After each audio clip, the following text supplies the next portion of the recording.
आपका हमारे channel Indian mythologies में स्वागत है। आज हम आपको एक रहस्यमयी और अलौकिक दुनिया में लेकर चलेंगे। क्या आपने कभी यक्षिणी के बारे में सुना है? उनकी उत्पत्ति, उन्हें बुलाने के तरीके और इन प्राचीन अनुष्ठानों में इस्तेमाल किए जाने वाले मंत्रों के बारे में जानने के लिए इस वीडियो को अंत तक देखें। तो आइए इस अद्भुत यात्रा की शुरुआत करते हैं। यक्षिणी हिंदू और बौद्ध परंपराओं में एक दिव्य या अर्ध दिव्य प्राणी यानी कि आदि देवता मानी जाती हैं, जो प्रकृति, उर्वरता और धन से जुड़ी होती हैं। उन्हें अक्सर सुंदर, मोहक और रहस्यमय शक्तियों वाली माना जाता है। कई प्राचीन ग्रंथों में यक्षिणियों को खजाने और प्रकृति की आत्माओं के रक्षक के रूप में वर्णित किया गया है, जो जंगलों, नदियों और गुफाओं में निवास करती हैं। पौराणिक कथाओं के अनुसार यक्षिणियां दिव्य ऊर्जाओं के मिलन से उत्पन्न होती हैं और उन्हें यक्षों की पुत्रियां माना जाता है, जो पुरुष प्रकृति आत्माएं होती हैं। उन्हें कभी कभी शक्ति यानी देवी ऊर्जा के रूप में भी देखा जाता है। उनकी उत्पत्ति प्रकृति से गहरे रूप से जुड़ी हुई है और उन्हें प्रकृति के विभिन्न पहलुओं का प्रतीक माना जाता है। यक्षिणी को बुलाने की प्रक्रिया जटिल और खतरनाक हो सकती है, जिसमें आत्मिक क्षेत्र का ज्ञान, तैयारी और सम्मान आवश्यक है। इस अनुष्ठान में विशिष्ट मंत्रों, प्रसाद और उद्देश्य पर गहरे ध्यान के माध्यम से यक्षिणी को आमंत्रित किया जाता है। बुलाने वाले का मन और शरीर शुद्ध होना चाहिए, क्योंकि कोई भी नकारात्मकता गंभीर परिणामों का कारण बन सकती है।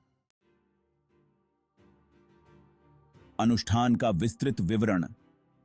यक्षिणी को बुलाने का अनुष्ठान एक रहस्यमयी और गूढ़ प्रक्रिया है, जिसमें प्राचीन परंपराओं का सटीक पालन आवश्यक है। इस प्रक्रिया में प्रतीकों और आध्यात्मिकता का गहरा समावेश होता है, जो एक नियंत्रित वातावरण में किया जाता है ताकि सफलता सुनिश्चित हो सके। तैयारी। अनुष्ठान शुरू करने से पहले बुलाने वाले को शुद्धिकरण प्रक्रिया से गुजरना पड़ता है।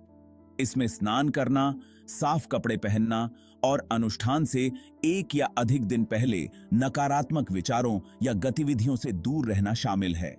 मन और शरीर को आत्मिक क्षेत्र के साथ संपर्क स्थापित करने के लिए सामंजस्य में होना चाहिए। आवश्यक सामग्री। एक साफ और एकांत स्थान जो प्रकृति में हो, जैसे जंगल, गुफा या नदी के किनारे। एक पवित्र अग्निस्थल या अनुष्ठान की वस्तुएं रखने के लिए साफ जगह। धूप, कपूर और तेल के दिए सकारात्मक ऊर्जा को बुलाने के लिए। प्रसाद जैसे ताजे फूल, मिठाई, फल और प्रतीकात्मक वस्तुएं जैसे सोने या चांदी के सिक्के। यक्षिणी यंत्र यदि उपलब्ध हो। अनुष्ठान स्थान की स्थापना। अनुष्ठान को शुभ समय पर, अक्सर रात में, विशेष रूप से पूर्णिमा के समय किया जाता है। बुलाने वाले को एक सुरक्षा चक्र खींचना चाहिए या यक्षिणी यंत्र जैसे पवित्र वस्त्रों को अनुष्ठान स्थान के चारों ओर रखना चाहिए, ताकि नकारात्मक ऊर्जा बाधा न डाल सके। कदम, पवित्र अग्नि या दिए जलाएं और धूप जलाएं ताकि वातावरण शुद्ध हो सके। प्रसाद को साफ कपड़े या प्लेट पर ठीक से रखें। ध्यान मुद्रा जैसे पद्मासन या सुखासन में पूर्व या उत्तर की ओर मुख करके बैठें, जो शुभ दिशाएं मानी जाती हैं। अर्घ्य। आवाहन मंत्र। मंत्र जाप अनुष्ठान का केंद्रीय हिस्सा है। बुलाने वाले को यक्षिणी मंत्र का पूरा ध्यान और भक्ति के साथ जाप करना चाहिए। मंत्र यक्षिणी के साथ संबंध स्थापित करने के लिए एक कंपनात्मक कुंजी के रूप में कार्य करता है। YouTube एल्गोरिथम्स के चलते हम आपको यक्षिणी मंत्र यहां शेयर नहीं कर सकते।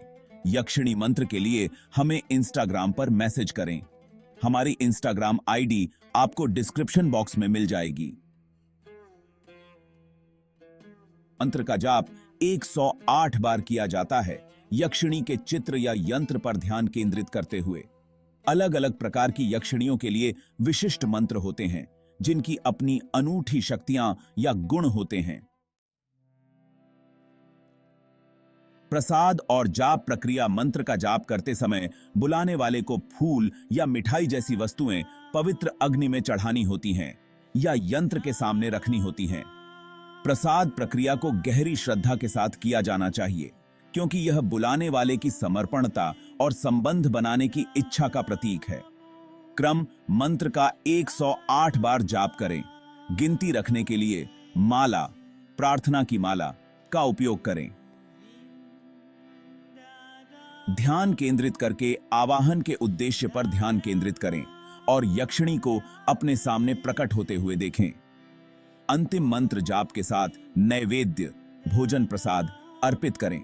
यक्षिणी की उपस्थिति और आशीर्वाद के लिए प्रार्थना करें। अनुष्ठान का समापन। मंत्र और प्रसाद अर्पण के बाद बुलाने वाले को ध्यान मुद्रा में शांति से बैठना चाहिए। यदि यक्षिणी प्रकट होती है तो बुलाने वाला उसके साथ एक समझौता कर सकता है। यह समझौता आमतौर पर आपसी आदान प्रदान के रूप में होता है। उसकी सेवाओं या आशीर्वाद के बदले भक्ति या विशेष भेंट की पेशकश की जाती है। हालांकि यह एक नाजुक प्रक्रिया है क्योंकि किसी भी समझौते का उल्लंघन या अपमान गंभीर परिणाम दे सकता है। यक्षिणी को बुलाना कोई साधारण कार्य नहीं है। इसके लिए आत्मिक प्रथाओं की गहरी समझ, रहस्यमयी शक्तियों के प्रति सम्मान और शुद्ध हृदय की आवश्यकता होती है। यदि आप इन प्राचीन प्रथाओं से आकर्षित हैं तो उन्हें सावधानी और श्रद्धा के साथ अपनाएं। इसे थे देखने के लिए धन्यवाद। यदि आपको यह वीडियो जानकारीपूर्ण लगी हो तो लाइक, शेयर और हमारे चैनल को सब्सक्राइब करना न भूलें। कमेंट्स में बताएं कि आप आगे कौन से रहस्यमयी विषयों पर वीडियो देखना चाहते हैं।